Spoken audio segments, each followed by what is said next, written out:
Hi, this is Gary Payrow, the publisher of Shasta, Unfiltered. And I've learned that if you're making an impact, then you're bound to attract your critics.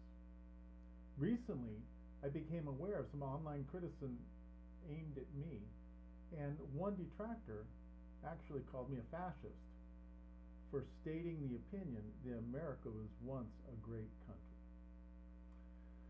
Well, it caused me to wonder if he even knew what the term meant. My first instinct was respond harshly, but reflection won out, so I decided to look up the definition of fascism. Are you ready for it?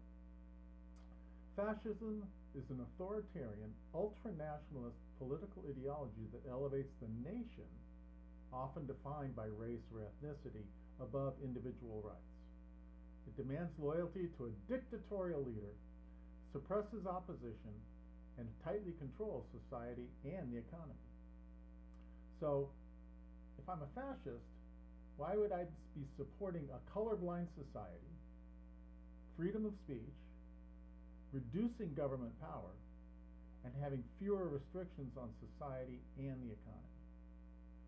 That's not the definition of a fascist.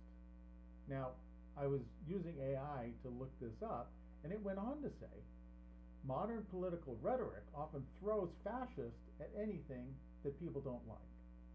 So if you're doing stuff and using your whatever power, your power to write, your power to speak, your power to write an executive order, and they don't like it, immediately you're labeled a fascist.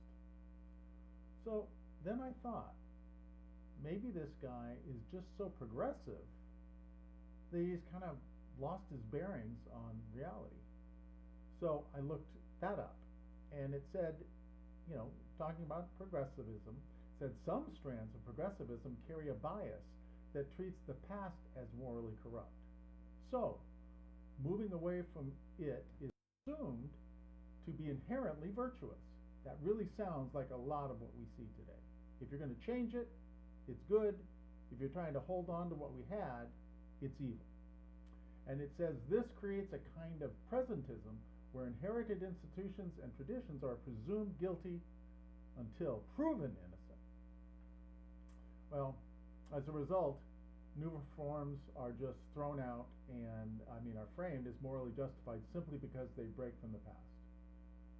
And I have to take all of this in stride, because how we handle criticism, especially in time when public discourse too often descends from thoughtful debate into mere name-calling, there's too many conversations today that end up as soon as disagreement begins.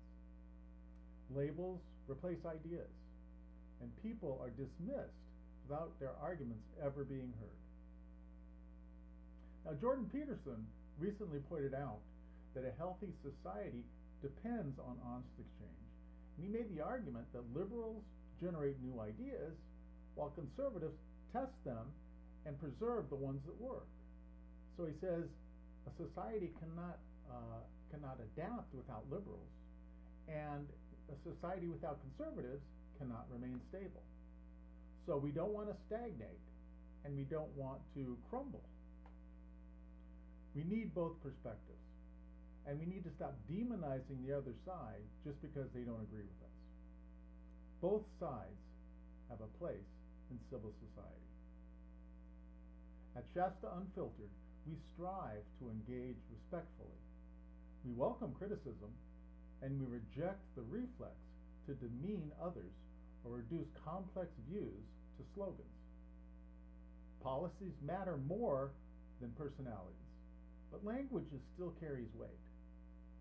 Our goal is not to win shouting matches, but to shed light on issues that affect our community and our country. We'll continue to present stories that challenge assumptions, cut through bias, encourage thoughtful discussion, because the North State, and really the country, deserves clarity, honesty, and a higher standard of conversation. Thank you for listening. This is Gary Payrow, publisher of Shasta Unfiltered. Take care, and check out our website, We'd love to hear from you. Take care, and God bless.